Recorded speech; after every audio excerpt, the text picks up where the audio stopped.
উৎসব এ রাজ্যের মাননীয় মুখ্যমন্ত্রী মমতা বন্দ্যোপাধ্যায় তিনি শুধু রাজ্যের উন্নয়ন নয়, পরিবেশকে বাঁচানো এবং সুন্দর পরিবেশ তৈরি করার ক্ষেত্রে জীব জগতের সাথে উদ্ভিদ জগতের একটা নিবিড় যোগাযোগের স্বার্থে আমাদের রাজ্যের মাননীয় মুখ্যমন্ত্রীর উদ্যোগে প্রতি বছরই বনমহোৎসব হয় এবং বনমহোৎসবে ছাত্রছাত্রীদের এবং জনপ্রতিনিধিদের গাছ বিতরণের মধ্য দিয়ে আমরা গাছ লাগাবার চেষ্টা করি।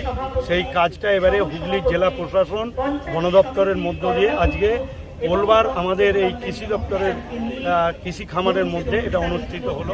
এখানে আমাদের যেরকম ডিএম উপস্থিত আছেন, জেলা পরিষদের সভাধিপতি, সহকারী সভাপতি, কর্মাধ্যক্ষরা উপস্থিত, দুই বিধায়ক তপন মজুমদার, তপন দাশগুপ্ত সকলে উপস্থিত ছিলেন এবং এই পরিবেশে ছাত্রছাত্রীরা অংশগ্রহণ করেছিলেন।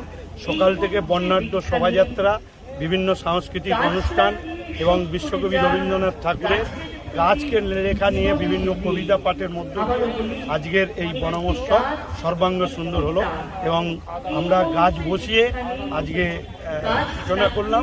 এবার যেহেতু বর্ষাকাল, সারা মাস ধরেই এই বর্ষাকাল ধরেই গাছ বসানোর প্রক্রিয়া।